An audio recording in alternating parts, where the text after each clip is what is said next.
ইমামুল আউলিয়া হুজুর গাউসুল আজম শাহ সুফি সৈয়দ মাওলানা আহমদুল্লাহ মাইজ ভান্ডারী কাদ্দাসাস সিরাজুল আজিজের ১১৫তম বার্ষিক ঔরস শরীফ উপলক্ষে ২রা ফেব্রুয়ারি মঙ্গলবার সন্ধ্যায় শীতার্ত গরিব ও শীতার্ত মানুষদের মাঝে শীতবস্ত্র বিতরণের আয়োজন করে মাইজ ভান্ডারী গাউসিয়া হক কমিটি বাংলাদেশ এর জিগাতলা শাখা কমিটি।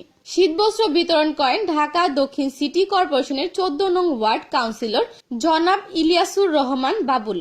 এ তীব্র শীতে শীতবস্ত্র পেয়ে খুশি শীতার্ত গরিব ও দুস্থ লোকজনরা।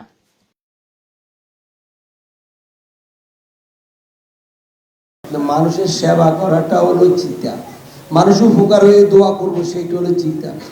তাই আপনারা ওনার জন্য দোয়া করবেন, আমাদের পীর মুর্শিদের জন্য দোয়া করবেন। আমি দেখেন আপনাদের এই অনুষ্ঠান আমি নিজে এই করোনার ভিতর আমি ২০,০০০ লোককে কিন্তু আমি ত্রাণ দিয়েছি, ২০,০০০ লোককে।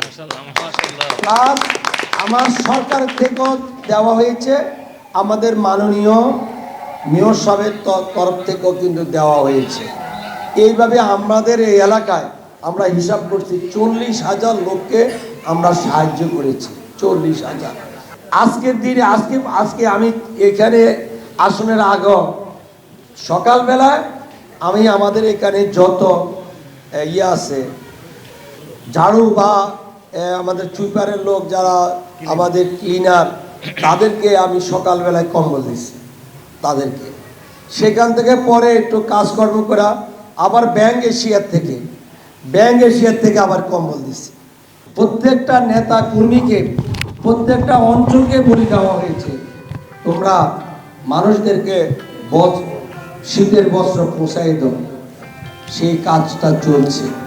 ইমামুল আউলিয়া হুজুর গাউসুল আজম শাহ সুফি সৈয়দ মাওলানা আহমদুল্লাহ মাইজ ভান্ডারী কাদ্দাসাস সিরুল আজিজের ১১৫তম বার্ষিক উরুস শরীফ উপলক্ষে মাইজ ভান্ডারী গাউসিয়া হক কমিটি বাংলাদেশ জিগাতলা শাখা কর্তৃক আজকে যে শীতবস্ত্র বিতরণ করা হয়েছে, এটা দুস্থ মানবতার সেবায় এই কর্মসূচি উদযাপিত হলো। মাইজ ভান্ডারী গাউসিয়া হক কমিটি বাংলাদেশ তার শাখাসমূহের মাধ্যমে সারা দেশে আত্মমানবতার সেবায় কার্যক্রম চালিয়ে যাচ্ছে। শাহানশাহ হযরত সৈয়দ জিয়াউল হক মাইজ ভান্ডারী কাদ্দাসাস সিরুল আজিজ ট্রাস্ট এই কর্মসূচির ব্যবস্থাপনার দায়িত্বে রয়েছেন। আমরা জিগাতলা মাইজ ভান্ডারী গাউসিয়া হক কমিটি বাংলাদেশের পক্ষ থেকে এই ধরনের কর্মসূচি ভবিষ্যতেও অব্যাহত থাকবে ইনশাআল্লাহ।